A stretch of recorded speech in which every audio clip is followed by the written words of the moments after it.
Muy buenas noches, amigos de Radio Jornalera, cuando son las 8 horas del este, 5 horas del Pacífico y 7 horas del centro. Iniciamos nuevamente Mujeres por el Cambio, siempre agradeciendo a Manuel Vicente, director de Radio Jornalera, y a Francesco en la dirección técnica que siempre nos está ayudando y viendo el buen sonido y la buena imagen. También quiero agradecer a todas las personas que siempre a lo largo de este año nos han estado acompañando y espero que en estas fiestas pues la pasen al lado de su familia, comiendo rico. Es importante que toquemos nuestras tradiciones de Navidad y de Año Nuevo, a ver si nos van contando ahí en mensajitos qué es lo que van a comer, qué tienen planeado para hacer estas fiestas. Y bueno, en esta oportunidad, pues tenemos una invitada de honor que es, pues mi compañera, mi hermana, mi amiga, Rosana Araujo. Y creo que estos programas son importantes porque a veces estamos en un papel de entrevistadoras, pero nos han dicho muchas compañeras que quieren conocernos, que quieren saber más de nosotros, porque estamos a veces solo gritando en las marchas y todo eso, y cómo hemos llegado a eso, quieren conocernos y bueno, qué mejor regalo de fin de año que tener a Rosana Araujo para conocerla un poco. Bienvenida, Rosana Araujo, ahora en tu calidad de invitada. Qué presión. Buenas noches, Jacqueline. Buenas noches a toda nuestra audiencia de Mujeres por el Cambio. Y como decía Jacqueline, bueno, estamos en unas fechas muy, muy importantes para celebrar con la familia, pero por sobre todo para dar gracias a pesar de todas las cosas que hayamos vivido en el año, buenas o malas, pero dar gracias porque estamos culminando un año más con proyectos para el 2024 y bueno, emocionadas también nosotros de compartir con ustedes y con toda la audiencia de Mujeres por el Cambio. Sí, hoy, bueno, estoy en este rol de invitada que es difícil porque, bueno, uno está acostumbrado a estar aquí junto contigo, entrevistando a otras personas, conociendo a otras personas, y bueno, hoy contaremos un poco de nuestras historias. Y qué bueno que, digamos, estamos aquí y quiero así tener un contexto de que es ya las fiestas de fin de año. Nos estamos tomando una copita de agua, no piensan de vino, porque vamos a eso dejarlo para fin de año. Y bueno, entrar un poquitito en querer conocer un poco de tu historia, pero nosotros necesitamos conocer tu historia desde que eras niña. ¿Qué pensabas? Esta es una pregunta que siempre la hacemos porque a veces para saber lo mujer, cómo has sido antes, para entender lo que son tus pasos ahora, y a veces son muchas cosas, un camino largo donde no se han dado los sueños que uno quería, otros se han hecho realidad y otros por cierta situación no se han dado.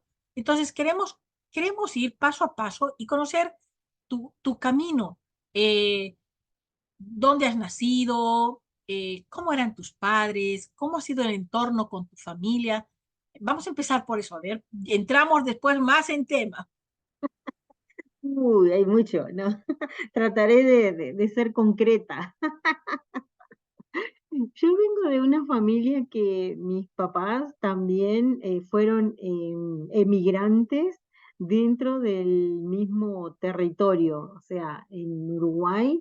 Yo nací en la capital, en Montevideo, pero mis papás eran de una ciudad que se llama 33, tiene un número muy simbólico, más allá de que es un número que pertenece a la masonería, pero también perteneció a los 33, eh, entre comillas, porque se decía la historia que era más, pero bueno, la historia que cuentan los libros eran 33 libertadores, 33 revolucionarios que lucharon para, bueno, liberar lo que hoy se conoce Uruguay de los españoles, los portugueses y todo eso. Entonces ya vengo de un lugar de mucha historia. Entonces mis papás nacen en ese pueblo, se conocen desde muy pequeños, con unas historias muy difíciles de vida.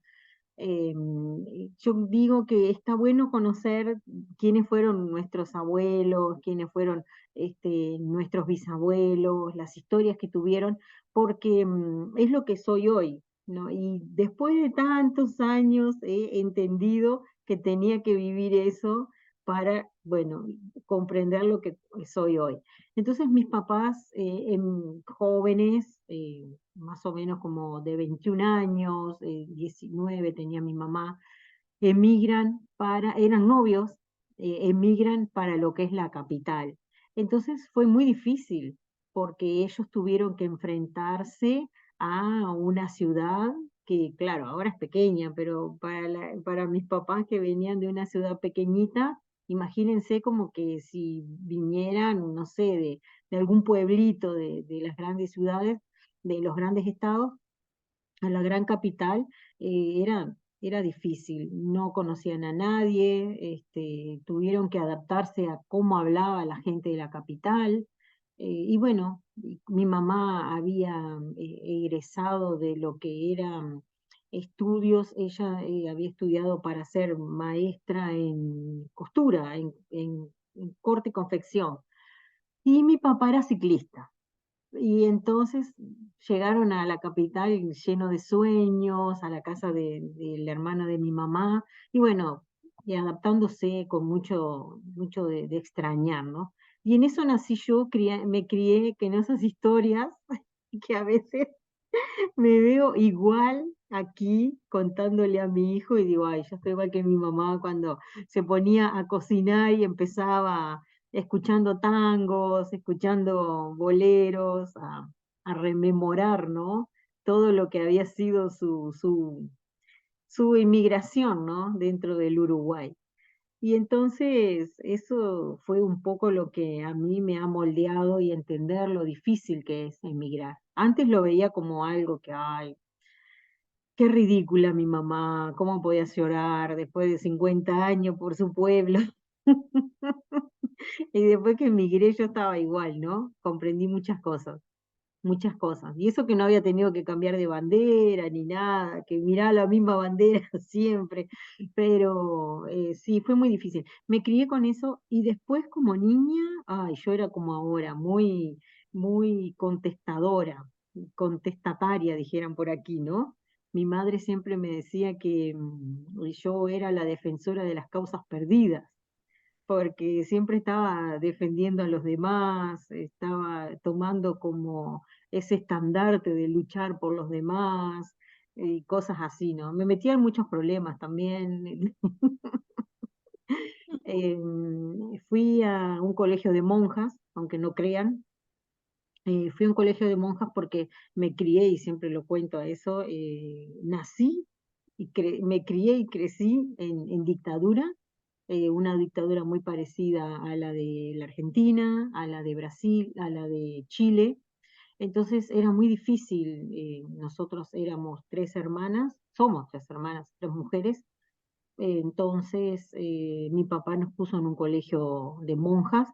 Parecía un colegio militar porque las monjas eran como los militares.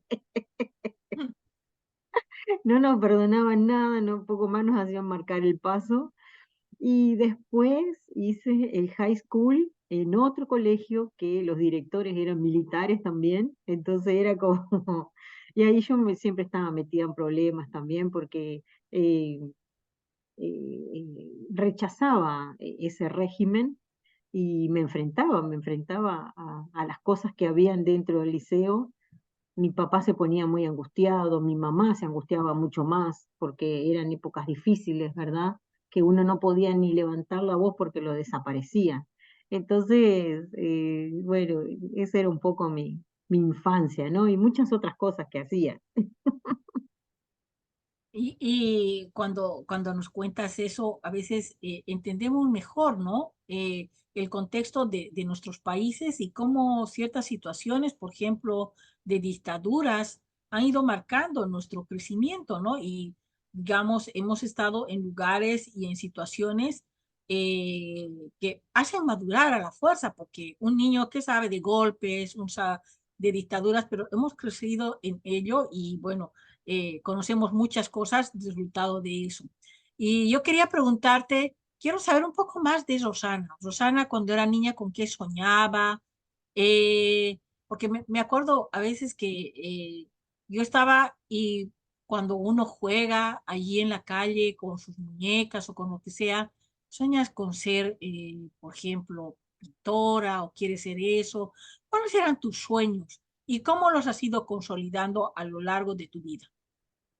Bueno, yo con muñecas a mí mucho no me gustaba jugar, ¿eh?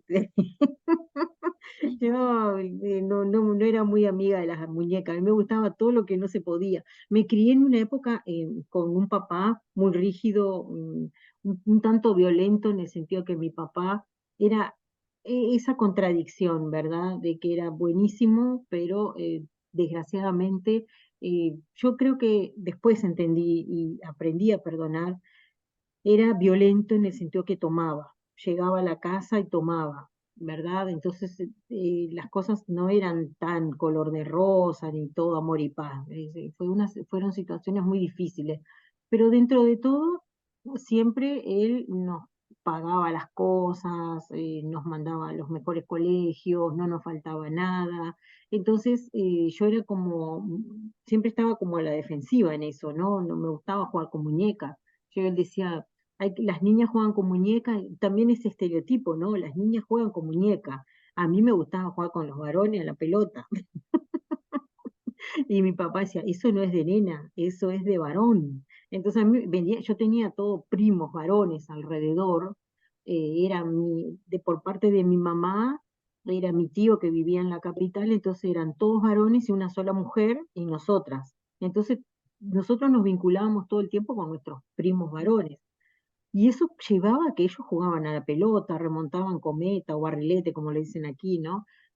Jugaban a las bolitas, canicas, que le dicen, tiene otro nombre también, no me acuerdo.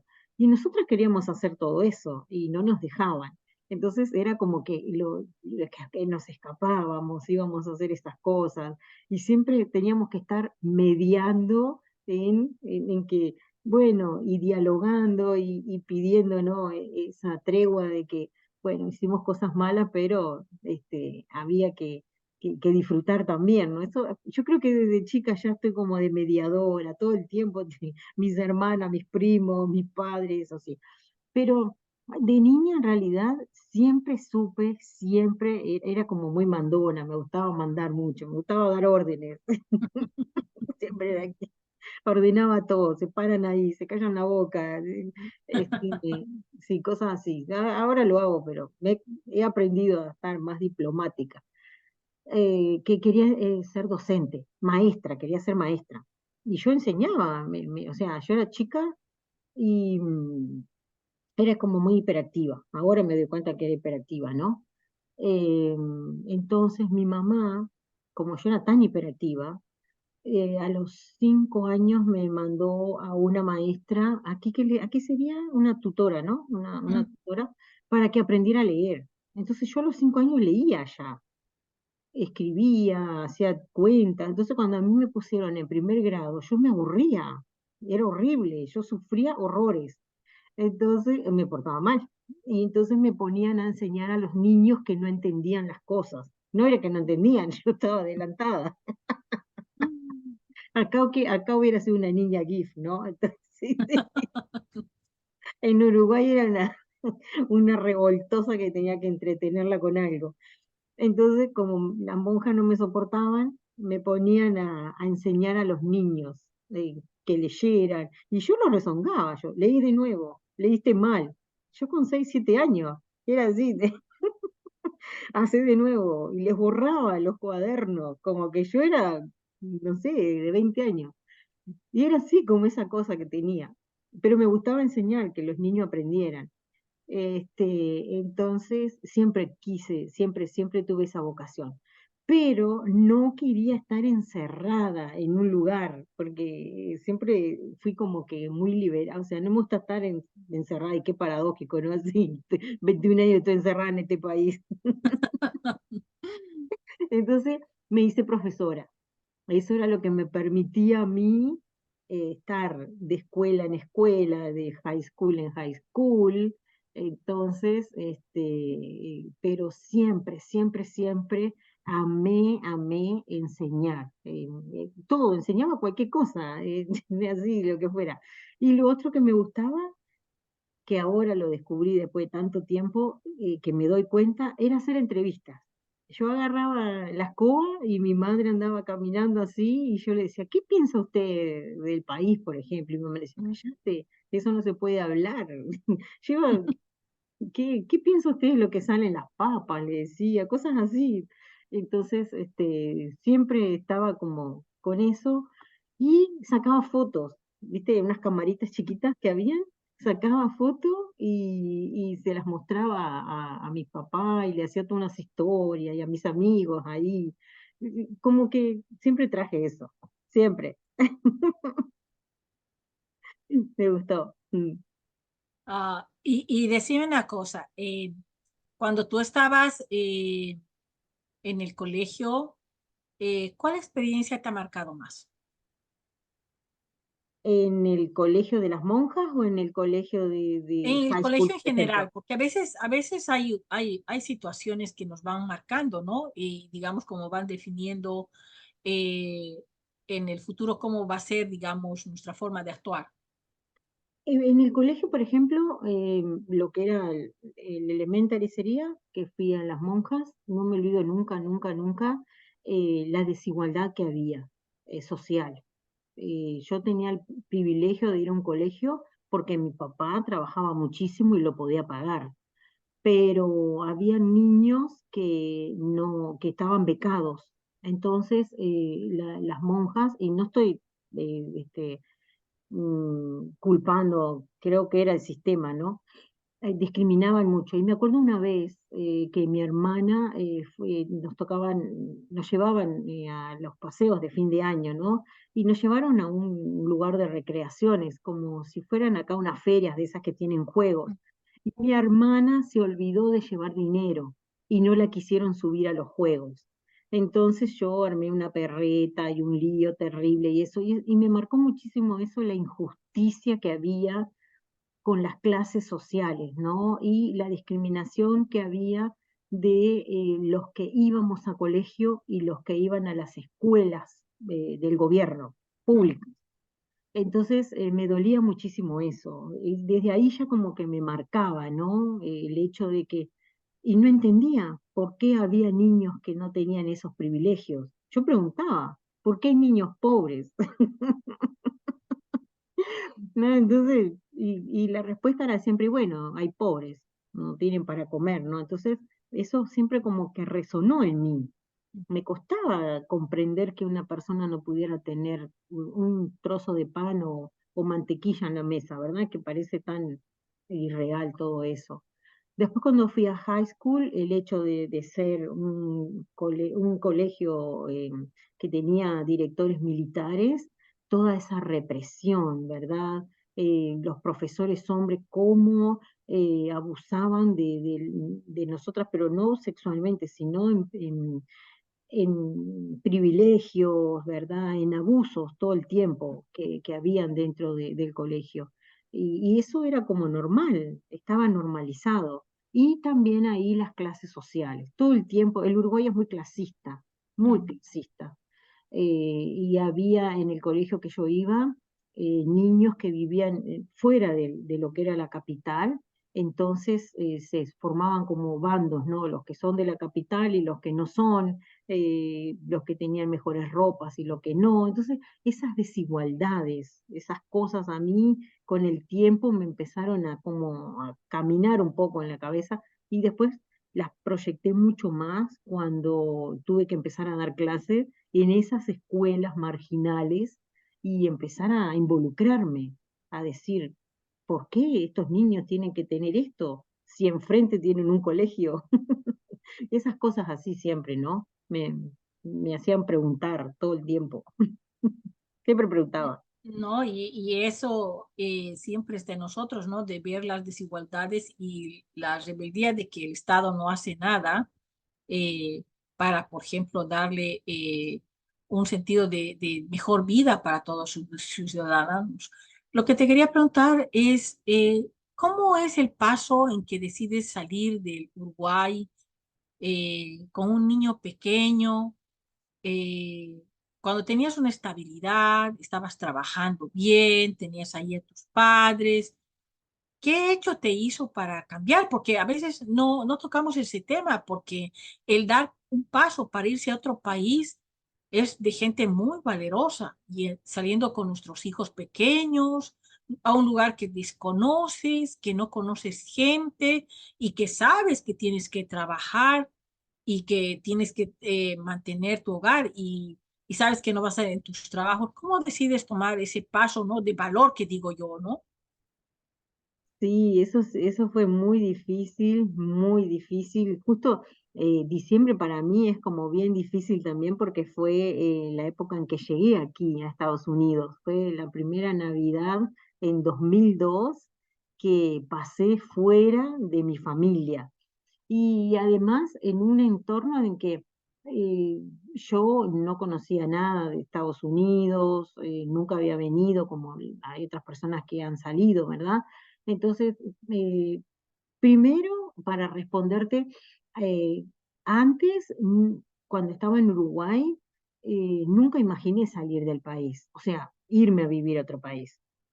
Tuve la posibilidad, y por eso digo a veces que es tan importante no cortar sueños, ¿verdad? Me gané una beca a Cuba porque fui a la escuela universitaria de música y me gané una beca y mi papá no me la quiso firmar. Entonces ya me cortó un sueño ahí, que, pero bueno, después dije, no era para mí ya.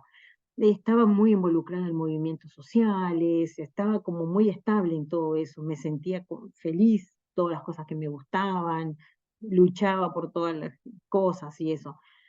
Em, pero el Uruguay entra en una crisis económica en lo mismo al mismo tiempo que Argentina, Brasil, Chile no tanto, pero todo lo que le pasa a la Argentina repercute en Uruguay y lo que le pasa en Brasil también. Entonces, si bien teníamos trabajo, casa, estabilidad, no teníamos dinero. Los bancos quebraron, se quedaron con todo nuestro dinero. Nosotros teníamos ahorrado para comprarnos otra casa más cerca de donde vivíamos por el trabajo. El gobierno se quedó con todo. No teníamos para comer. Trabajábamos, pero no cobrábamos.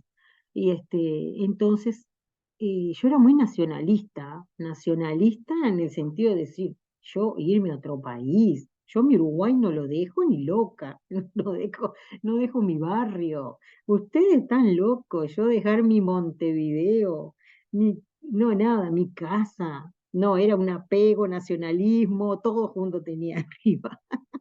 De hecho, nosotros como familia nos llegó la propuesta de 3 lugares, 3 veces. Primero a Bélgica, después 2 veces al norte de Italia, y yo no me voy del Uruguay, irme, ni loca me voy, ni loca. Hasta que, bueno, la vida nos puso contra las cuerdas y mi esposo se viene para aquí con un supuesto, por eso es tan importante la lucha que hacemos hoy día, ¿no? Con un supuesto contrato de trabajo. Cuando llega aquí, que llegó primero, era mentira. Entonces, ya no se podía regresar, porque el Uruguay está cada vez peor, no teníamos nada. Entonces yo llegué al mes, pero yo llegué medio inconsciente, ¿eh? Nada de eso de que yo voy a ir a probar. A mí, total, yo tengo mi pasaje de regreso. A mí no me gusta, yo me voy a regresar. Así, ¿no? Como muy,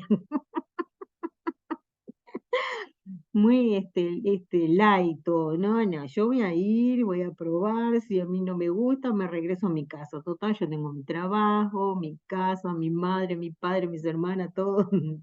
Yo tenía todo armado, pero no fue así, no se regresó. Y los años empezaron a pasar, a pasar, a pasar, y ya van 21 años que no regreso.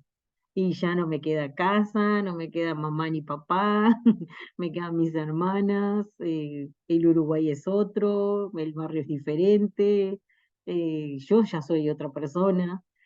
Y bueno, Por eso a veces la vida te da tantos giros que nunca te imaginas. Y, y tú eras una activista desde siempre, Rosana, porque ya cuando eras joven o cuando eras niña ya veías las desigualdades y tenías esa rebeldía de como una hambre de justicia, ¿no? ¿Y cómo te implicas en los movimientos aquí en los Estados Unidos de la lucha por la justicia social? ¿Sabes qué? Eso está bueno lo que decís porque a veces analizo, ¿no? Ahora a la vejez se me ha dado por analizar la vida. Pero yo creo que desde que nací, antes de nacer, ya estaba como luchando, ¿no? Por tener un lugar en este mundo, porque, bueno, mi nacimiento fue bastante difícil y todo así. Entonces, desde pequeña, mi padre siempre nos estuvo involucrando en lo que eran los temas en contra de las desigualdades. Mi padre siempre nos decía, nosotras chicas, ¿no? Cuando teníamos 8 años, 10 años, 13 años, nos decía, ustedes si están a favor de lo que está pasando, que era la dictadura, son cómplices como ellos, nos decía. Mi padre nos metía, era un inconsciente. Entonces nos sacaba a pintar paredes, a hacer cosas, de todo, ¿viste? En mi casa también la allanaban, venían los helicópteros, la policía, todo. Mi padre quemaba cosas en el fondo de mi casa, por miedo, ¿no? A que nos fueran a descubrir, porque viste que te desaparecían. Entonces yo me involucro en eso, me involucro en la gente sin tierra en Uruguay. Yo me fui a ocupar terrenos, me fui a vivir a un terreno ocupado. Mi padre lloraba como un desquiciado, este, para que la gente tuviera sus casas. Yo decía, no puede ser que yo tenga mi casa hermosa, divina y preciosa y esta gente no tenga dónde vivir. Y era gente que venía de la frontera, ¿no? De Uruguay y Brasil. Siempre fui así, me hice voluntaria de la UNICEF, iba a los hospitales, yo no cobraba, yo nunca cobré nada, tengo una, no sé, soy- siempre he estado gratis en todo, qué horror esto. Pero me encantaba eso.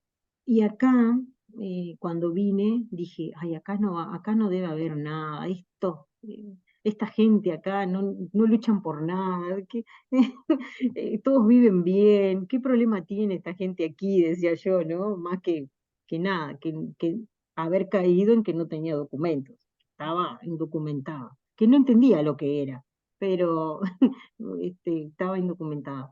Y un día, como en 2008 era más o menos, nosotros llevábamos a nuestro hijo a una iglesia, aunque no crean, iba a una iglesia metodista, porque yo lo había puesto en una escuela y no sabía que era metodista.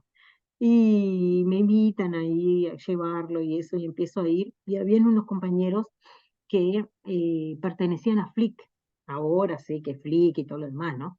Entonces un día viene y dicen, ay, va a haber una reunión que van a hablar de los inmigrantes. Yo digo, ay, acá hay esos movimientos que hablan por los inmigrantes. Dije, bueno, yo siempre soy así como, ver para creer, vamos a escuchar, a ver, yo soy como así, miro primero y después los que me conocen ya saben que yo soy media así, reacio al principio. Y fui como 2 o 3 reuniones y era Flick.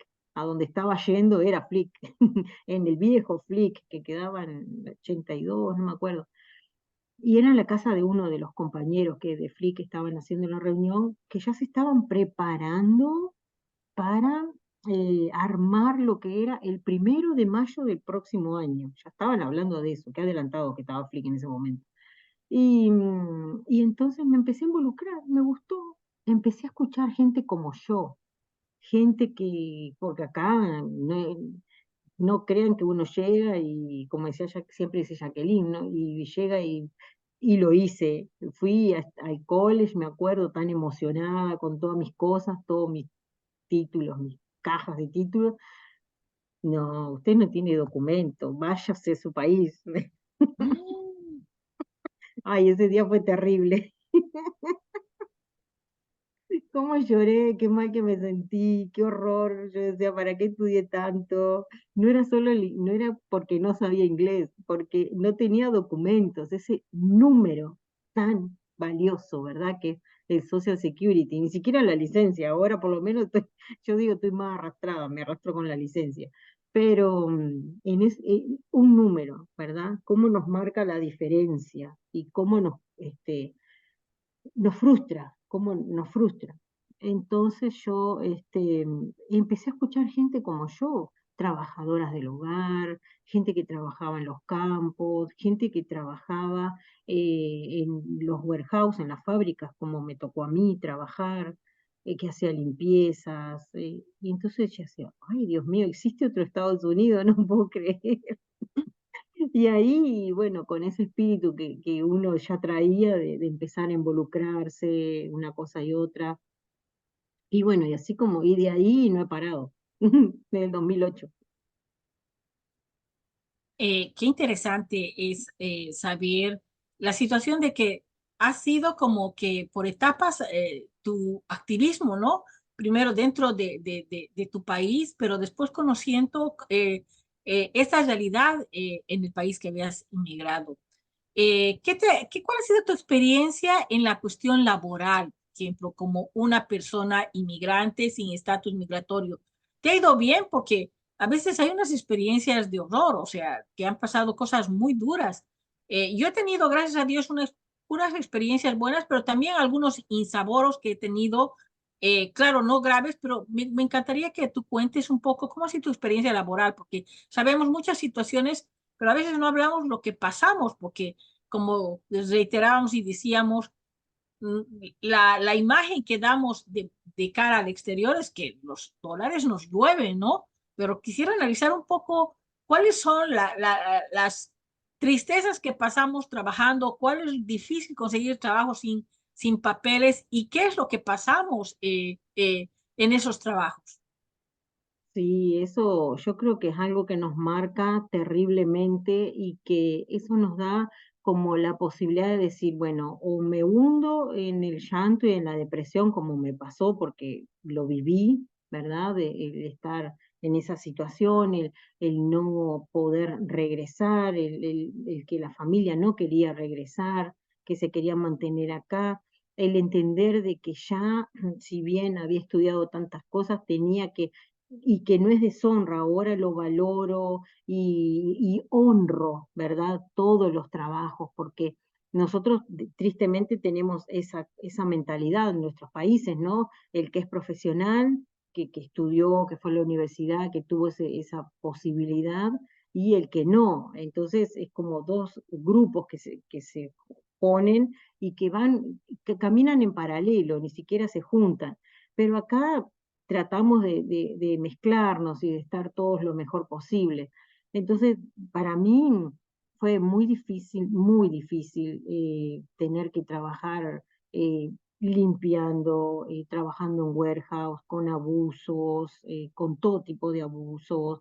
Bueno, no, ¿cómo es? Con robo de salario, que, que yo ni siquiera entendía, no sabía ni que existía, me parecía que era normal todas esas cosas, eh, que, que las personas que emigrábamos no teníamos derechos, que no existíamos. Entonces, fue mucho tiempo hasta que yo empecé a vincularme en estos movimientos que me di cuenta de que necesitamos estar en ese acompañamiento a los que llegan, decirles, no, no todo es así, tienen que aprender. Y yo creo que es ese a veces el afán de uno, ¿no? De estar educando, por utilizar la palabra, pero transmitiendo el conocimiento para que otros no vivan lo que uno vivió, el ser abusado, el que le roben el salario, el que es maltratado, el que uno no tenga ni la posibilidad de decir, bueno, esto pasó porque a uno lo despiden o lo llaman la migración. Muchas veces me amenazaron con eso y tener que callar, quedar, no, no puedo decir nada porque tengo un hijo pequeño y, y no es la manera que quiero salir, ¿no? De aquí. Entonces, después, bueno, obviamente, como nunca manejé, nunca quise andar en auto, eh, bueno, vos tenés también la misma experiencia de andar en buses, caminando. lluvia, frío, calor, de todo y pasando miles de cosas, ¿no? Y con el peligro y el temor de que nos pase algo en los buses también. Muchas veces subía la policía y yo aterrada en los trenes. Ha sido y que eso a veces me conectan con lo que viví, ¿no? En el Uruguay cuando era pequeña, el miedo ay, que la policía, que nos van a hacer algo, ¿no? Que me pueden llevar, ¿verdad? Eso es un trauma que todavía lo vivo. Veo un policía y como que no, no, no lo veo muy amigable. Es que la verdad, esos traumas pasan con mucho tratamiento porque siempre ahí está el miedo y a veces uno se olvida que, digamos, ya estoy como un poco más tranquila, que ya mis papeles están en marcha y uno siempre está como a la defensiva y eso es porque han pasado muchos años de estar con ese miedo, ¿no? Y a veces es poco a poco con terapias que se va, digamos, un poco quitando ese miedo, ¿no? Pero también el hecho de que eh, ese miedo nos ha dado muchos dolores de cabeza, muchas pesadillas. ¿Quién no ha tenido pesadillas que aparecían en su país, ¿no? Y con la almohada llena de lágrimas, porque hay toda una vida invertida, y no solo de nosotros, sino de que a nuestros hijos esto consideren en su país, ¿no? Son muchas cosas que creo que nunca terminaríamos de mostrar cómo es la vida en los Estados Unidos y todas las dificultades que hemos ido pasando. Quisiera que me cuentes un poco más de tu afición a la comunicación, de tu amor. Has hecho un programa de radio, has tenido siempre un bloque que era Entre Nos. Quiero que me cuentes eso porque a veces como que la gente no entiende y dice, pero ¿cómo es? ¿Tiene un programa de aquí? No. O sea, Rosana Araujo siempre ha estado en comunicación en radio desde que ha llegado aquí, yo creo que antes. Entonces, cuéntanos un poco. Sí, eso es, ay, para mí la comunicación, como la docencia, es mi pasión. Yo ya en Uruguay hacía cosas en lo que se llamaban radios comunitarias, a veces le decían radios piratas o cosas así, que eran radios que se armaban en los barrios para informar lo que pasaba en la comunidad, y no en los medios comerciales. Entonces, yo había sido parte de la fundación de unas casas que habían en Uruguay, que todavía existen, que se llaman Comunas Mujer, que íbamos a los barrios y a las radios de esos barrios para contar lo que hacían las comunas mujeres, que se daban talleres, se daban clases bueno, de meditación, por ejemplo, iban abogados, mediadores, bueno, toda una cantidad de cosas y se intercambiaban con otros lugares, se hacían también fuera de Montevideo, fuera del país. Y nosotras íbamos por las radios de Montevideo, de esas radios, y a mí ya me gustaba esa cosa así, pero nunca pensé en hacerme comunicadora, ni periodista, ni locutora, ni nada de eso. Eh, Era algo que lo manejaba, pero bueno, eran otras cosas que me gustaban. Y cuando llego acá, me conecto un día. Estaba buscando en internet, en eso de que, ay, bueno, estoy pegada todavía al Uruguay, escucho cosas de Uruguay, escucho de acá, pero escucho de Uruguay también.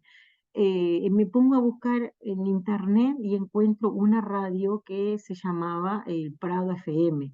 Y me encantó el logo, era como verde y con unos símbolos y cosas así. Dije, ay, qué lindo. Y entonces les escribo y me conecto a escucharlos por internet. Este, y había un programa de tres señoras que hablaban de cosas de la familia y hablaban del barrio y todo así. Dije, ay, qué interesante. Y les escribí. Y me escribe el director de esa radio y le dije, oh, yo estoy en Estados Unidos. Me dice, ay, ¿por qué no llamás el próximo miércoles, me acuerdo? Y nos contás lo que es vivir un uruguayo en Estados Unidos. Eso fue en el 2008 también, un poquito antes de que yo me empezara a involucrar en esto del activismo. Y yo digo, ay, yo nunca fui así como que reportar, ¿no? Y entonces dije, no debe ser tan difícil. Y empecé a investigar, a ver cómo se hacía y a buscar y esto y lo otro. Y me armé todo el guión que hay, ¿no? Para empezar a ser un reportero. Ahora me di cuenta que es un guión, en ese momento lo empecé a buscar así. Este, bueno, me conecto y tenía que usar unas tarjetitas de $5. ¿Te acordás que llamábamos a nuestros países que decías hola, se te cortaba y ya tenías que volver a salir a correr, a buscar? Esa es la otra. Bueno, entonces me daban 10 minutos para que yo fuera la reportera de ellos en el extranjero. Y me transformé en eso, en su corresponsal. De hecho, me registraron como corresponsal en lo que es AGADU, que es como la institución de radios del Uruguay y de derechos de autor y todo eso. Estaba registrada también en lo que era la gobernación de Montevideo. Y bueno, eso me llevó a que yo me empezara a involucrar también en cosas del activismo para reportar. Entonces, el director me propone hacer un programa en la tarde que lo hacía con una compañera que éramos cuatro. Una nena de 12 años, la abuelita como de 60 y la mamá de 30 y yo que andaba más o menos por ahí. Entonces todas contábamos cosas distintas y se llamaba Entre Nosotras Compartimos. Entonces yo hice un blog de eso, subía noticias y cosas así, y bueno, y lo hice como hasta el 2017, por ahí, con ellos, y reportando todos los miércoles todas las cosas que hacía, de marchas, de esto, de lo otro. Y bueno, y ya después, cuando vino la facilidad de la tecnología, los miércoles me conectaba con ellos y hacía el programa como si estuviera ahí. Y leía noticias de acá de Estados Unidos, hacía entrevistas. Ay, tuve la oportunidad de hacerle la entrevista a un periodista español, José Antonio Guardiola, que casi me muero cuando lo conocí acá y le hice una entrevista, yo de atrevida. En ese momento ni me imaginé que íbamos a poder hacer, ¿no? Mujeres por el Cambio, que íbamos a hacer locución y todas esas cosas. Pero ya me encantaba, me amaba hacer esas entrevistas. Y así fue, así como es. Y acá, bueno, he estado haciendo ese ciclo de Entre Nos con Roxana, eh, y de entrevistas más bien de todo tipo, ¿no? Más que nada cantantes, así siempre me surgen cantantes. ¿No? Y llegar las oportunidades, por eso es que a mí me parece tan importante luchar por tus sueños porque es algo que te apasiona, que te gusta y se dio la oportunidad de estar dentro del activismo con este programa que es Mujeres por el Cambio, ¿no? Que se dan las oportunidades. Hay que ir por los sueños y que los caminos se van abriendo poco a poco para dar. Tienes tu programa de radio y también tienes esta parte que es la que siempre has defendido, que es la justicia o que elevar nuestras voces, ser las voces de las comunidades, dar información, conocer de más gente que está en el activismo o eh, tener invitados que son activistas. Entonces, creo que siempre ha ido ligada tu vida a esos dos caminos, ¿no? El de hacer una radio convencional con programas que son, digamos, de ámbito también, que son de variedad. Eh, y este otro que es un poco más ligado al activismo y creo que por eso es muy importante persistir como has persistido a luchar por tus sueños, ¿no? Y cómo incursionas, también quería preguntarte en la fotografía, porque tú siempre es la directora de comunicación en Women Working Together, es la que ha plasmado en unas lindas historias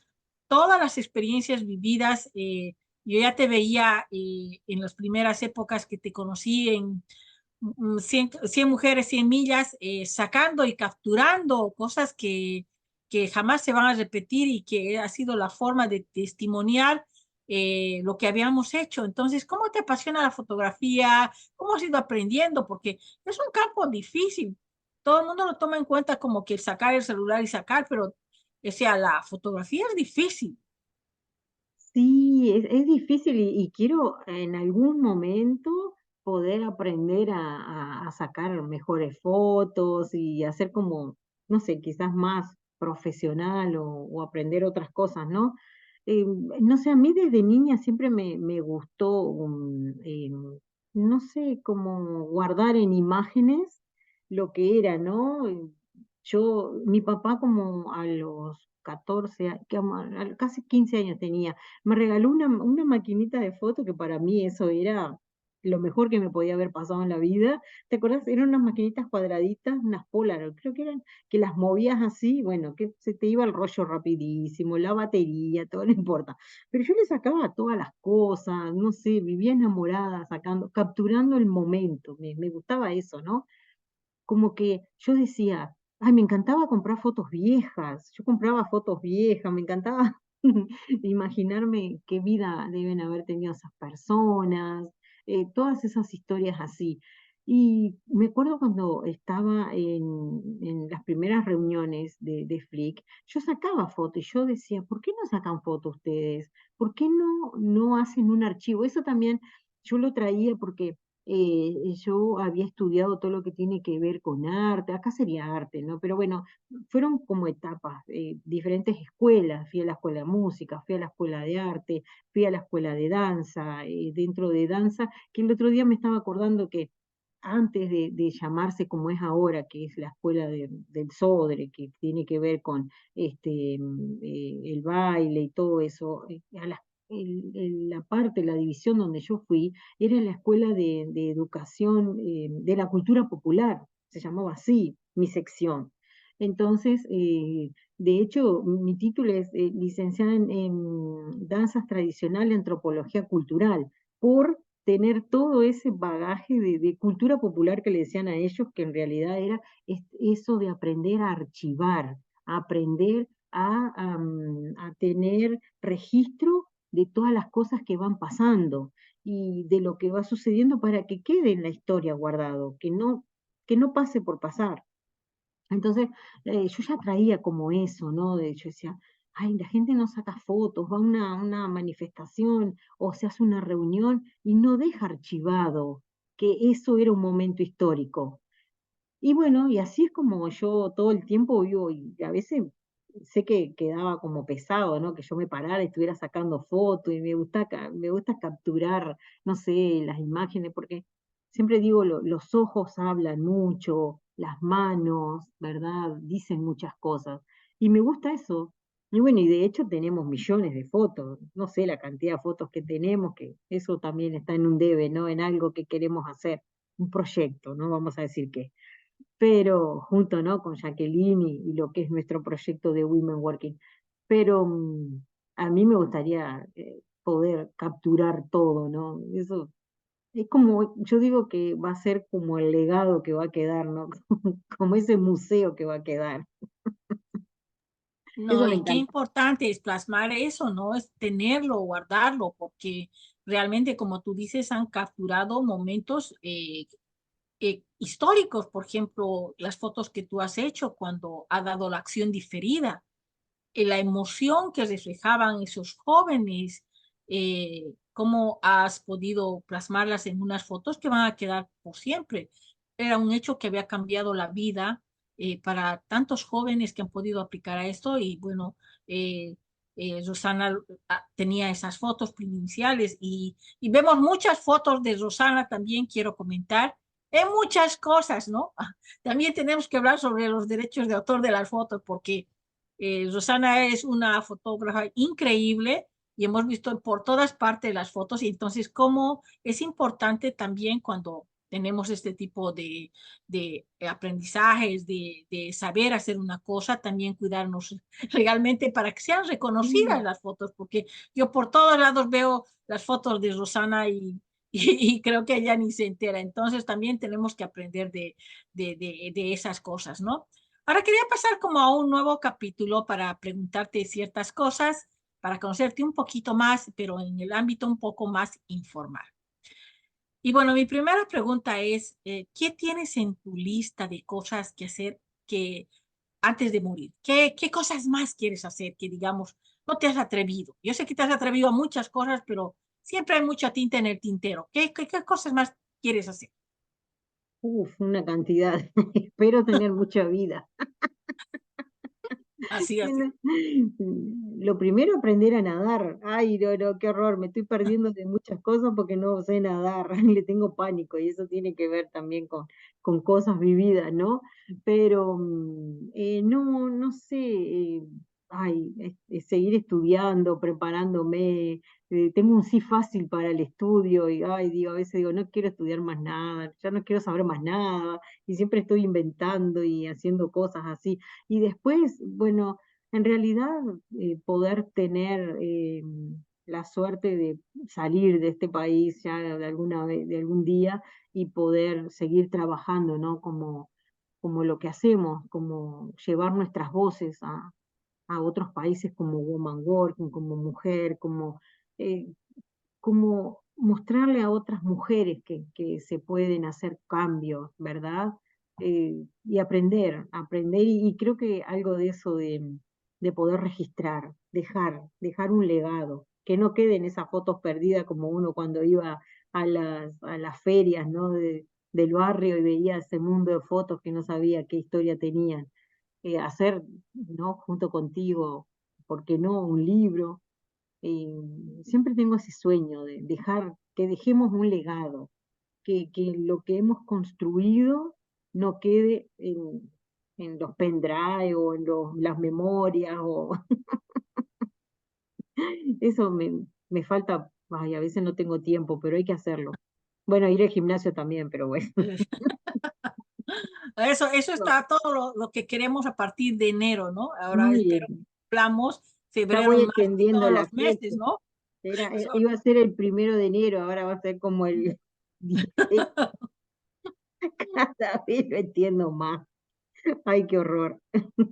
y dime una cosa, ¿qué has aprendido tú, por ejemplo, el hecho de que has estado en otras organizaciones tomando cargos importantes, pero digamos, has estado como algo, digamos, en una parte segunda, ¿no? ¿Qué has aprendido en estar en Women Working Together, que eres una fundadora, que te has llevado, o a veces estamos a una organización y bueno, participamos en reuniones, participamos de ciertas cosas y hasta ahí. Pero el hecho de, digamos, ser parte de una de las fundadoras, una de las directoras y empezar de cero, no solamente organizando, consiguiendo mujeres, sino también a veces consiguiendo los pocos financiamientos que se puede conseguir como una organización primeriza. ¿Qué es lo que has aprendido? ¿Qué te llevó qué te queda en ti de todo lo que has hecho? Porque has hecho diferentes roles, pero este rol ya es más principal porque es tener un niño recién nacido.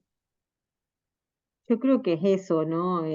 Moldear y empezar de cero, porque generalmente cuando estamos en otras organizaciones, a veces queda como fácil, ¿no? De que vas, participás, podés ser la líder dentro de esa organización o podés estar en un puesto dentro de una mesa directiva, como he tenido la posibilidad y agradezco siempre, ¿no? De que tuve esos privilegios de poder haber llegado a puestos como presidenta, vicepresidenta de mesas directivas en organizaciones grandes que te dan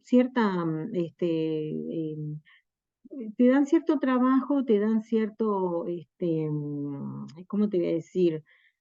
Eh, eh, no sé cómo explicarlo, como responsabilidad, ¿no? De que sabés que tenés que cumplir cosas, pero hay alguien que lo puede hacer por vos también. Pero en este caso nosotras, y a veces yo también me siento en un debe porque, bueno, he tenido muchas cosas últimamente, me han pasado muchas cosas en la vida y que quisiera como cumplir más y estar más activa, ¿no? En lo que es esto. Pero cuando uno comienza de cero un proyecto, es como luchar a veces con molinos de viento, en el sentido de que demostrar que uno es capaz. O bueno, en el caso que somos las dos, ¿no? Y que está Elizabeth también y otras compañeras, pero nosotras que hemos sido las piedras, ¿verdad? De esos cimientos y que hemos, bueno, como concebido esa idea y después sacarla, es como esos proyectos de cero que uno dice, uy, ahora todo cae sobre nosotras, y que a veces tener la autoridad para pararse y decir, no, no, este es nuestro proyecto, hay que defenderlo, y mostrar a los demás que uno es tan valioso como cuando está en una mesa directiva representando otra organización, que a veces no se toma en cuenta eso. Yo siento, ¿no? Que a uno lo minimizan y es luchar todo el tiempo y con la autoestima también de uno, porque el realmente sentir, ¿no? Yo tengo una organización, no soy de una organización, soy una organización. Entonces, el mostrarse frente a los demás como eso es lo que a mí a veces me cuesta y tengo que aprender un poco más. Lo estoy aprendiendo, quizás también trayendo de cómo era antes, ¿no? De cuando era chica, no, yo estoy acá, me tienen que escuchar, yo soy valiosa, yo soy woman working, Jacqueline es woman working, nosotras somos. Entonces, eso para mí es la gran enseñanza, ¿no? El tener que estar luchando con estos molinos de viento que no es fácil. No, la verdad que no es fácil, pero bueno, estamos aquí y de aquí no nos vamos, como dice el estribillo. Eh, Rosana, ¿cómo es la vida de tus sueños? Uy, en un apartamento frente a la playa. En la playa. La playa. Ay, mi sueño es poder que lleguemos a más mujeres, que hagamos un programa con una radio hecha por nosotras, dirigiéndola a nosotras, que sean espacios que las mujeres tengan una voz, educando, no a veces me da como educar porque me suena como a imponer, como transmitir estos conocimientos que nosotras hemos tenido que adquirirlos, y que otras personas sean también las voces de sus organizaciones o de sus proyectos, ¿no? Creo mucho en eso también. Esos son mis sueños, así, poder tener espacios que podamos compartir con otras. Con otros también, porque generalmente nosotros nos acercamos a las compañeras, pero sabemos que está la familia. Pero sí que podamos tener una radio, programas que sean como los que nos gustan a nosotras. Y de qué te arrepientes en la vida? ¿Hay algún hecho en el que dices lo podía haber hecho mejor o no lo hubiera hecho? ¿De qué cosa, digamos, en tu vida te hace pasar, digamos, esos pensamientos a veces que pasan, ¿no? En la noche cuando estás echada en tu cama y dices, lo hubiera hecho de esta manera y que siempre está, ¿no? Como una piedrita en el zapato. A veces me arrepiento de no haber manejado antes. Este, mm, no sé, antes sí sentía como, ay, me arrepiento de haber venido para acá, antes me sentía así, ¿no? Como con esa cosa de que, ay, estoy arrepentida de no haber estudiado, por ejemplo, más inglés cuando tuve la posibilidad, o a veces me arrepiento de haber ido a lugares como hemos ido y quedarme callada porque me da vergüenza porque no hablo bien inglés, Mm. o porque estoy en alguna reunión y me da vergüenza porque no quiero molestar a alguien, aunque lo hago bastante, pero eh, me arrepiento a veces de cosas así, pero también digo, bueno, que eso me sea de aprendizaje, ¿no? Para agarrar fuerza y hacerlo yo y que otras también digan, ay, si ella lo hizo, porque yo no lo voy a hacer? Mm. Me arrepiento de esas cosas, por ejemplo, cuando vine, pero también tiene que ver con ese aprendizaje, eso lo he aprendido, a golpe, que si no me hubieran pasado esas cosas, no sé, no sería activista, no, no estaría muy cómoda, ¿no? En Uruguay, disfrutando mi país, aunque está, bueno, caótico, pero creo que por algo nos pasan las cosas, ¿no? Por algo. ¿Y cómo es tu día perfecto? O sea, Ay, mi día perfecto. Mi día perfecto sería poder descansar. No, mi día perfecto. poder cumplir todas las cosas que a veces tengo para hacer y no llego, no tengo que aprender a organizarme más en eso sí, eso sería. No, mi día perfecto sería un día en que yo pueda escuchar, por ejemplo, que recibo una noticia de que no sé, que ya todas las personas que están necesitando un estatus lo tengan, de que, por ejemplo, se apruebe de una vez esto de los Dreamer, que ya no tengamos que estar con ese sufrimiento y esa agonía, de que no haya tanto sufrimiento. Eso sería para mí, que no hayan tantas violencias ni abusos. Yo creo que nosotros trabajamos todo el tiempo para eso, para que tengamos un día perfecto, ¿no?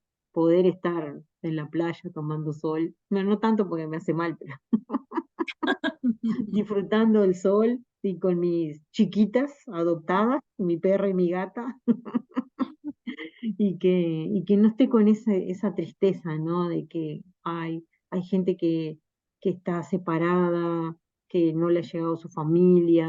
Yo sufro mucho escuchar a mis compañeros de trabajo, que tienen la familia en México porque no han podido pasar la frontera, que los otros la tienen en Nicaragua, que sus hijos no son Dreamer, y que yo digo, ay Dios mío, todo desde que llego al trabajo, eh, quisiera escuchar esas cosas, ¿no? Eso sería un día perfecto, no ¿Y a sé. qué le tienes miedo? Ay, a, a- a lo que yo creo que mucha gente le tiene, ¿no? A la muerte, no sé, a esas cosas le tengo miedo. Siempre le he tenido, no sé, aunque, bueno, eh, trato de leer mucho del más allá, pero bueno, el día que se me olvida lo que leo, entra como esa cosa. No, a veces me da miedo, no, miedo como una cosa en el corazón de que todo lo que uno hace quede perdido. Me da miedo esas cosas así, ¿no? De que por lo menos que alguien rescate lo que hacemos o de las cosas que hago, ¿no? Eso me da miedo decir, ay, quedó perdido, ¿no? En el, no sé, en el espectro. Pero generalmente son cosas así que me dan. Bueno, tengo miedo a las alturas, y bueno, al mar, eso. ¿Y Eso de qué más estás agradecida en la vida? en la vida de entender las cosas que estoy entendiendo ahora, ¿no? Eso estoy agradecida, porque antes era como más impulsiva, ay, más quejosa. Ay, Dios mío, decía, ¿por qué esto? ¿Por qué lo otro? ¿Por qué aquello? Era como muy uruguaya. Y ahora, no, estoy agradecida de conocer, ¿ves? Por ejemplo, nunca me imaginé tener una amiga boliviana, ¿ves? Y agradezco, ¿ves? Ahí sí agradezco el estar acá. Que la otra vez fui a un lugar y hablaron de Bolivia y dije, ay, yo tengo una amiga de Bolivia. Eres de Perú, no, soy de este, ¿ves? Por eso, el poder conocer otras historias, digo, nunca me imaginé, y fíjate que como que la vida me hubiera preparado para eso, porque cuando fui a la escuela de danza, que teníamos la parte de antropología cultural, a mí me enseñaban cosas de otros pueblos, aprendía a investigar de otras nacionalidades, entonces yo cuando me acerco a las personas, ay, empiezo a preguntarle, como que estaba en la escuela, ¿y qué comen? ¿Y qué hacían? ¿Y qué esto? ¿Y qué bailan? ¿Y qué? Entonces, como que me habían preparado. Entonces me siento tan agradecida de eso, de que podamos conocer personas que nunca en mi vida me imaginé. Qué emoción. Y después todas las posibilidades que hemos tenido como woman working, de, ay, no sé, me siento así súper agradecida con eso de estar en este espacio, ¿no? De haber creado un lugar que nos permita conocer otras realidades, porque nosotras vivimos en las nuestras a veces, ¿no? Y a veces está bueno una inyección de otra realidad que te sacude. No, y entender todas las cosas que son por algo, ¿no? Hemos estado aquí conociendo muchas cosas, muchas culturas, mucha música. diferente, muchas conversaciones, muchas palabras diferentes, por ejemplo, el poder comprender, digamos, cómo se expresan, digamos, los cubanos, los venezolanos, y como que volvemos un poco en el hecho de hablar un poco más como internacional, lo llamo porque entiendo que esta palabra significa una cosa, digamos, diferente en otro país, pero yo la entiendo de otra manera y con esa comprensión, entendernos, ¿no? Y saber y aprender, porque y estoy con alguien que yo el aguacate le llamo palta. Cuando estoy con mexicanos yo ya llamo por ese nombre porque sé que estoy con compañeros mexicanos y sé cómo se denomina, ¿no? Y de eso se trata el enriquecimiento de los unos a los otros. Te quería preguntar sobre el COVID, el tan famoso COVID. ¿Cómo te ha impactado vos? Contanos un poco cómo has pasado esos días de encierro, qué hacías con tu familia, te reunías con tu grupo de amigas uruguayas, ¿cómo lo has pasado? Porque han sido tiempos muy difíciles, eh, y pero más para los inmigrantes, porque pues cuando uno trabaja o no trabaja, pues para una persona que tiene estatus migratorio, pues tiene hasta un sueldo de desempleo. Pero las personas que no tienen estatus migratorio, pues no existía, entonces no había ayudas federales, no había nada, ¿no? Yo veía que muchas personas que no estaban trabajando, pero tenían ese privilegio, pues estaban con pijamas, bien felices, tomando como de vacaciones la situación. En cambio, las otras personas que no sabían cómo van a llegar y tenían que pagar y nadie les iba a disculpar las rentas y los gastos mensuales que se tiene, pues un poco a gastar todos los ahorros de toda la vida, ¿no? ¿Cómo ha sido tu pasada por el COVID? Así, 2019 más o menos, 2020, empieza el 21. ¿Cómo has llevado eso? No solamente en la parte, digamos, económica, pero también en la salud mental. Uy, para mí fue bien difícil, bien difícil. Primero que sí, el hecho de no cobrar un sueldo, que nos cerraron todos los trabajos, fue difícil porque los pocos ahorros que tenía, la renta no la perdonaron, no perdonaron la luz, el agua, nada. Eso era, al menos en la Florida, mentira. Para los que no teníamos documentos fue difícil. Yo la verdad que recurrí a todas las moneditas que había ahorrado durante años,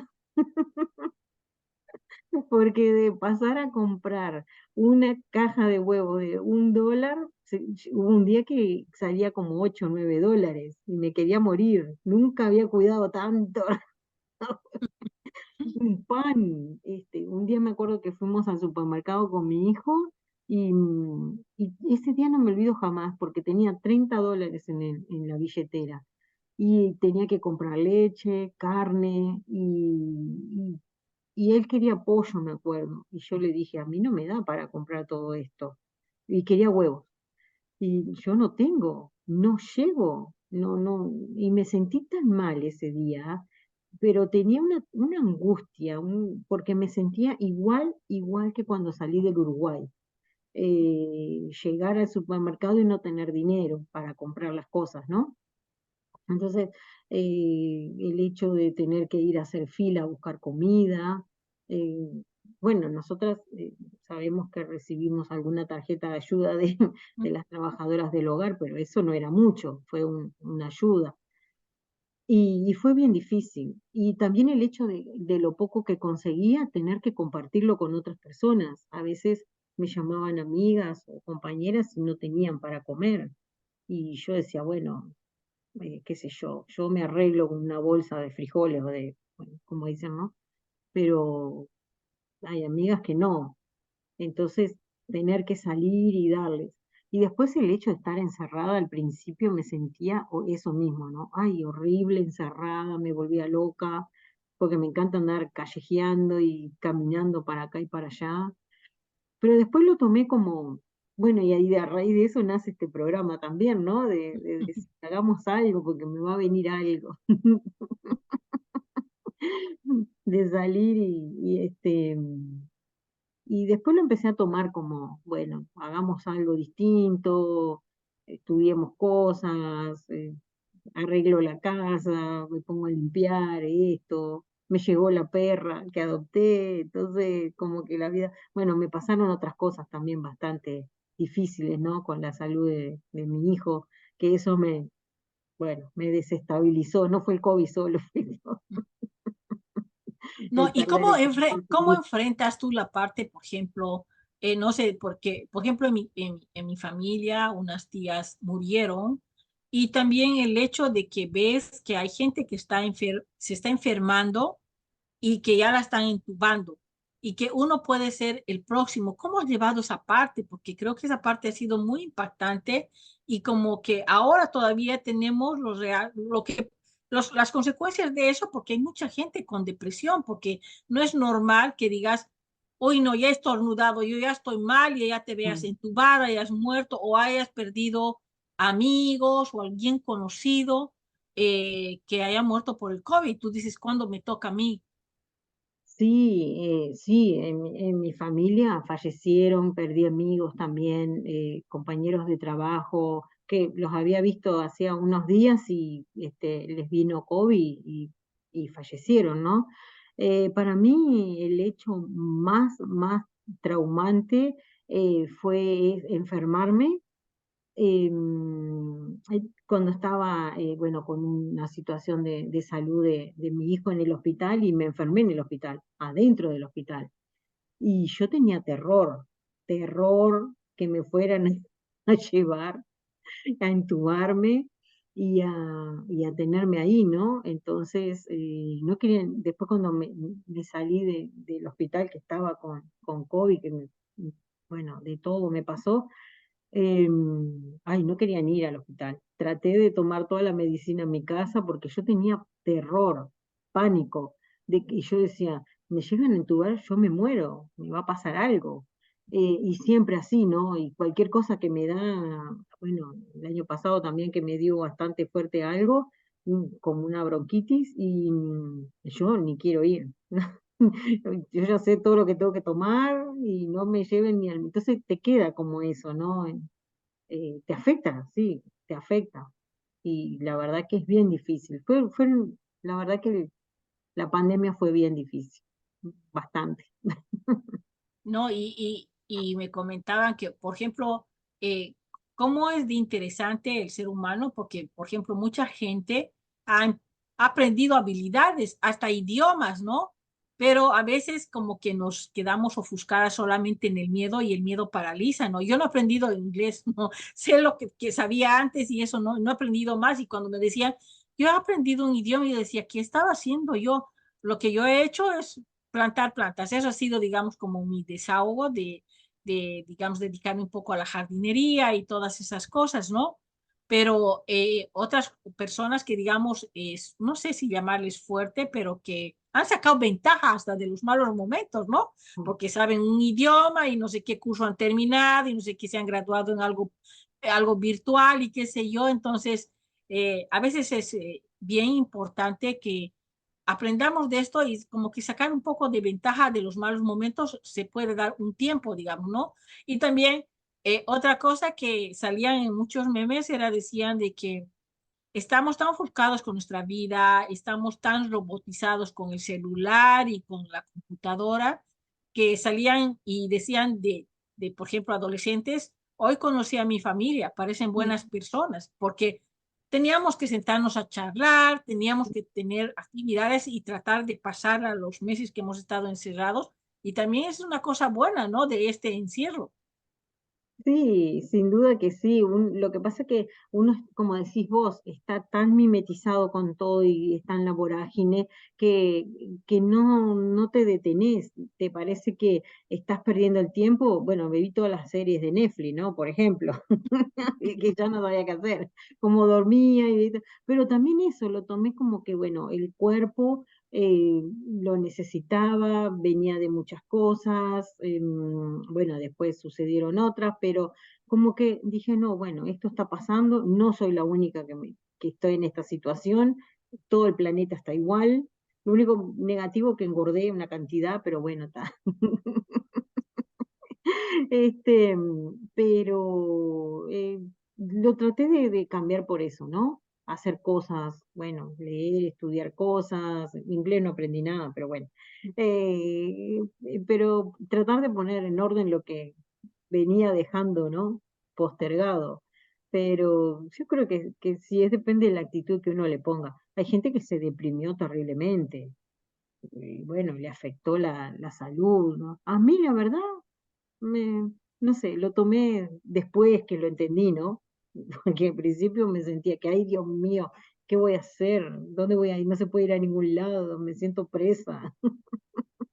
¿No? Y el hecho de aislarnos de nuestros amigos, ¿no? Mm, Si me junto que la novia le había contagiado a la abuelita y se había muerto y no sé qué, y al final uno queda con esa situación porque los latinos somos como muy cariñosos y nos damos la mano y nos damos un beso en la cara, en los saludos, y prácticamente como que estábamos así, como que tuviéramos lepras, todo el mundo separado y no somos lo que es nuestra naturaleza de latinos, ¿no? Y también era eso como muy duro, ¿no? Yo veía que la gente no se podía encontrar y se han empezado, por ejemplo, he participado de entierros virtuales, de mm. cumpleaños virtuales y se ha dado una forma también de reunirnos, ¿no? Y también yo decía, ¿y por qué no lo habíamos hecho antes de los cumpleaños virtuales con la familia de Bolivia, ¿no? Bueno, también nos abrió muchos caminos esto, ¿no? Hay muchas, hasta nos reunimos los de mi promoción y cosas así, que también han sido cosas buenas, ¿no? El unirnos, las redes nos han hecho para que nos busquemos en esas horas de estar en la casa, a ver qué ha pasado con la vida y hacer nuevas reconexiones y todo. Entonces creo que sí ha habido un antes, un después de la pandemia, que ahora lo estamos un poco ya como pensando, ¿no? Y que ha habido cosas buenas y ha habido cosas malas, ¿no? Y sobre todo también el hecho de que es algo desconocido y cuando es algo desconocido, pues el miedo es normal, ¿no? Y además la necesidad que uno siente también de estar en contacto con el otro. A nosotros nos pasó que la Navidad esa de la pandemia, estábamos cada uno en sus casas así, y llegó como a las 10 las 11 de la noche y empezamos a llamarnos todos y bueno, ¿quién tuvo COVID? Todos tuvieron COVID, ok, ¿quién ha pasado por tal cosa? ¿Saben qué? Vamos a reunirnos, nos vamos a ver, necesitamos abrazarnos, necesitamos vernos. Y bueno, allá fuimos todos a darnos el abrazo de la Navidad, con tapabocas, guante, porque bueno, ¿no? Habían algunos que estaban en alguna condición un poquito más delicada. Entonces, pero fue como esa cosa de que estaba todo el mundo horrible, sintiéndose mal, y bueno, ya habíamos tenido COVID todo, y ya habíamos pasado por esa, entonces, bueno, pero fue tan gracioso, porque no, ya no aguanto más, vamos a vernos, ya. No, pero Y esas cosas son tan lindas, el hecho de poder estar juntos y que ni el COVID lo detenga, ¿no? sí, bueno, en la Navidad esa, y después a fin de año nos fuimos todos a Carolina del Norte, porque dijimos, ya está, ya tuvimos todos COVID, ya estamos todos vacunados, todos están todos con COVID, y dice, vámonos todos juntos, si nos enfermamos vamos a ser los 20 y así fue, y gracias a Dios salió todo bien, pero es que era esa necesidad y que te alimenta, ¿no? Está lindo esto de la virtualidad, pero el contacto, el abrazo, el poder compartir algo, no mate, porque bueno, los uruguayos tomamos mate, pero eso cada uno, ahí aprendimos a ser un poco más egoísta, cada uno con sus cosas, pero el hecho de que, y después pasa el tiempo y uno se olvida, ¿no? Porque otra vez vuelve en la rutina y a veces está bueno, ¿no? No perder esos espacios. Mm, eso es lo No, cómico del COVID. no, y la cuestión es de que también estas cosas nos han enseñado a nivel organizacional de que tenemos que aprender, digamos, la tecnología que a veces sirve porque las reuniones en presencia no se podían hacer, entonces se han hecho virtuales. Y ahí nos hemos dado cuenta que cuántas compañeras no sabían utilizar hasta O sea, a mí me tocó aprender también el Zoom y todas las cosas que conlleva eso. Y bueno, Rosana ha sido la maestra paciente que ha enseñado a muchos miembros de la organización a poder utilizar, porque de pronto estás en algo que no sabes, quieres participar, pero no sabes, y a veces también los hijos que no tienen paciencia de enseñar, entonces para eso estaba Rosana enseñándoles a todos uno por una cómo podríamos entrar y cómo podíamos seguir en el activismo con nuestras reuniones de membresía y seguir en la lucha, ¿no? Porque seguían pasando cosas y teníamos que seguir en la lucha, teníamos que seguir reunidas y fue muy lindo porque también me acuerdo en esa época que había mucha gente que había dejado de trabajar y que ya le faltaba el dinero y entonces ya había a nivel familia un poco de tensión, porque eso es normal. Y bueno, Rosana con sus conocimientos nos impartió el curso de jabones y de velas. Y bueno, así muchas compañeras también se lanzaron a vender jabones y velas, ¿no? Es una cosa de oportunidades que la hemos sabido llevar de la mejor manera y de eso se trata, creo que ser resiliente, ¿no? De que dar la vuelta a las cosas negativas y convertirlas en oportunidades y son muchas cosas las que hemos pasado con Rosana y tratar de inventarnos, y de eso se trata, creo, toda la vida que hemos pasado, tratar de inventarnos siempre para tener caminos mejores, luchar siempre, como dicen los compañeros mexicanos, ser chingonas, dice, en el sentido de que en el momento podemos estar pasando malos momentos, pero nos reinventamos y sacamos oportunidades, nuevos conocimientos, ¿no? Y bueno, ahora te quería hacer las últimas tres preguntas, pero no sé si tú tienes Te iba, algo que acotar. te iba a contar una cosa curiosa, una anécdota que me hiciste acordar del Zoom. Un día que llamó una compañera que le explicara del Zoom, y yo estaba cocinando, no sé qué, y no tenía ni siquiera la computadora prendida, entonces me puse a explicarle todo, cómo tenía que hacer. Mientras yo cocinaba, yo le explicaba, y me dice la compañera, usted está enfrente de su computadora, ¿verdad? Le digo, no, no, no, yo estoy cocinando, pero yo ya me lo sabía tanto de memoria, todo lo que tenía que hacer que ya con los ojos cerrados le explicaba, tienes que ir a tal lugar, aprieta tal cosa, ve tal punto, tal otro. Y eso, de eso se trata, ¿no? Y siempre Rosana con esa paciencia de ángel, de querer repetir mil veces y todas esas cosas. Y ha sido una comunidad como que enseñándonos las unas a las otras, ¿no? Y también darnos cuenta de las grandes desigualdades económicas, porque había compañeras que no tenían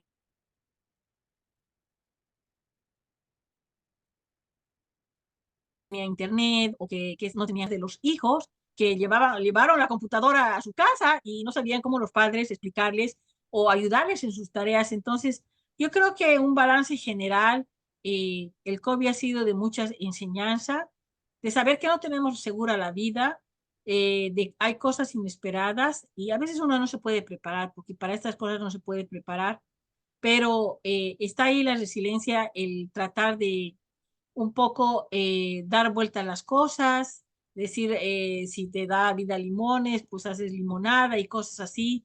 Y el hecho también de estar en comunidad, porque nos ha ayudado mucho a ayudarnos las unas a las otras. Y esa es la importancia de también pertenecer a una organización, porque podíamos ayudarnos. Yo me acuerdo que, por ejemplo, las poderosas decían, están repartiendo comida ahí, llevo unas tantas allá, sí, podemos compartir. Eso es como una familia con las otras organizaciones, ayudarnos en todos los sentidos. Y bueno, ha sido un aprendizaje súper, súper como intenso lo del COVID. Sé que ya te tengo 1 hora 28 minutos. Mira cómo se nos ha pasado No, el se nos pasa tiempo, rapidísimo. Rosana. Ya Entonces, lo pero vi. quería unas tres últimas preguntas para un poco que te conozcamos el otro lado. Por ejemplo, queremos saber cuál es tu plato preferido y por qué te gusta ese plato. Uy, los ñoquis, que es la comida tradicional uruguaya, que es comida con papa, son bueno, unas bolitas de papa que se hacen, es una comida italiana que solo se come en teoría los 29 de cada mes. Se hace con salsa de tomate y todo eso, pues, los ñoquis. Tu color preferido. Ah, el azul. aunque siempre ando de negro o de lila, pero Pero el somos azul, por otros motivos. sí, sí, claro. No, no, me gusta también, me encanta, pero el azul, sí, siempre azul. ¿Cuál es tu frase preferida? Ay, mi frase preferida, un día a la vez, o vamos a ver. Sí, eso ¿Cómo como te, que, cómo te gusta el mate? ¿Con azúcar, sin azúcar? ay, dulce me encanta, porque, ay, yo me acuerdo a mi abuela, pero ahora lo tomo amargo, bien uruguayo, amargo. Bueno, ha sido tan rápido, una Ay, hora, 30 minutos, y que se nos ha pasado. Tenemos muchísimas preguntas. Qué importante es la comunicación, hablar. Habían cosas que no sabía de Susana y mira cuánto tiempo estamos juntos en la lucha y todo el tiempo juntas haciendo mil cosas, pero hoy me he enterado de muchas que no sabía, cosas que sabía, que no sabía. Y digo, qué importante es hablar, qué importante es un poco sentarnos a tomar un café o simplemente estar sentadas y preguntarnos cosas para comprender ciertas actitudes, ciertas cosas que pasan o cómo, digamos, es la persona. Es importante conocer su historia y es importante que nos demos esa oportunidad de conocernos entre nosotros, entre amigos, entre con los vecinos. Con los compañeros de trabajo. Es importante, creo que tenemos que darnos esa oportunidad para poder entendernos y llevarnos mejor. Eh, ya ha llegado el tiempo de despedirnos. Le voy a dar la oportunidad a Rosana para que nos diga su última frase, cómo va a pasar Navidad y Año Nuevo, y para que nos antojemos de la comida y de todo eso. Y, y, y nos diga qué planes tiene para el 2024. Ay, bueno, gracias Jacqueline por esta oportunidad, por haberme dejado contar un poco más de lo que soy, de lo que he hecho.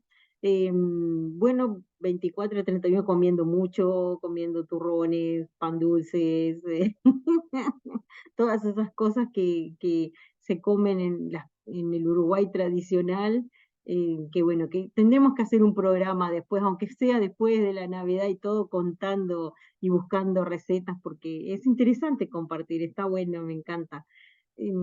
Compartiendo con todas las personas que lleguen y bueno, con nosotras también dentro de Woman Working, contigo, con las otras compañeras, bueno, para mí eso siempre es lindo celebrar y agradecer.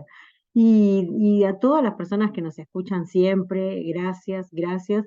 Y algo que he aprendido y que me lo estoy grabando todo el tiempo así, de que las cosas que soñamos hay que lucharlas, lucharlas, lucharlas, trabajarlas en realidad, ¿no? Porque lucharlas, pero trabajarlas y trabajarlas que cuando uno lo hace y lo demuestra, se cumplen. Yo creo que el esfuerzo, la constancia, la perseverancia, yo soy muy terca también, soy Tauro, así que siempre estoy, se me pone algo y ahí tiene que ser. Y hasta que no se logra, no soy feliz. Pero, y bueno, y para el 2024, seguir trabajando juntas con muchos proyectos y que podamos seguir llegando a más personas con Women Working Together, ¿no? Y eso es lo que más sueño, cada vez que se expanda más, ¿verdad? Que Women Working sea como una ola expansiva, una onda así de sonido expansivo, ¿no? Pero eso es lo que más deseo. Y bueno, y esperar que otras compañeras se animen también a contar sus historias, porque de eso se trata, ¿no? De conocernos y compartir. Así que gracias, gracias, Jacqueline, y a todos los que nos escuchan siempre. Muchas gracias, Rosana, por tu tiempo, por darnos esa alegría de saber de ti, de un poco escudriñarnos en tu vida, en tu niñez, entender tu entorno, cómo ha sido los largos años de aprendizaje que has tenido en la vida y cómo ha sido tu vivencia en los Estados Unidos, cómo hemos llegado a saber, por ejemplo, a veces, pero cómo ustedes están en el activismo, cómo entendemos que tú has entrado al activismo, cómo tenías ya largos años vividos y de experiencia en el activismo en tu país, cómo te han servido y cómo han ayudado a muchas personas, esa experiencia que has tenido, porque tú has contribuido en todas las organizaciones que estabas con el activismo más de calle que es de nuestros países, digamos, el estar en las calles levantando nuestra voz. Muchas gracias por lo que significas para Women Working Together, la fundadora, la estratega, la que lleva toda la parte de comunicaciones, la que siempre tiene ese amor para enseñar a las personas. Yo siempre me acuerdo y estoy agradecida. El hecho que parece una cosa tan simple, pero que para mí era tan importante, que me ha enseñado a manejar todos los buses en Miami, todos los trenes, con esa amabilidad, con esa sensibilidad, ese cariño, esa inmensa paciencia de decir esto es aquí, no importa, regresamos y eso es lo que es Rosana, ¿no? Esa manera de ser tan empática con todos y de ayudar, y así pasó con muchas cosas en la cuestión de enseñanza, con muchas compañeras que llegaban y ella se prestaba con su computadora y que iban muchas compañeras a su casa a aprender. Pues agradecerte infinitamente, ser mi compañera de el programa, compañera de organización, compañera de muchas locuras, muchos viajes. Y bueno, también agradecer a Radio Jornalera que nos ha dado la oportunidad de poder elevar nuestras voces con Mujeres por el Cambio, a toda la gente que jueves a jueves nos sigue con mucha paciencia, porque yo al principio, pues como siempre me enredo, pero sigo ahí y voy a seguir ahí aprendiendo porque la práctica es el maestro, y esa gente que nos va acompañando y siempre nos está dando unas palmadas de aliento para seguir adelante. También no olvidar a María Reyes, que es nuestro ángel, a Yanira, que ha sido nuestra madrina de los primeros programas también, y a todas las personas que de alguna manera siempre están apoyándonos, nuestras familias, la familia de Rosana, mi familia, que siempre nos están dando, digamos, el espacio para que podamos hacer la radio, porque todos tenemos lugares chicos, ¿no? Y siempre están dándonos ese lugarcito de que se tiene que mantener en sus cuartos porque nosotros estamos haciendo la programación. ¿Cómo no estar totalmente agradecidos a todo nuestro entorno para que sigamos aquí intentando de llevar un poco más de información, de consejos, de experiencias e historias?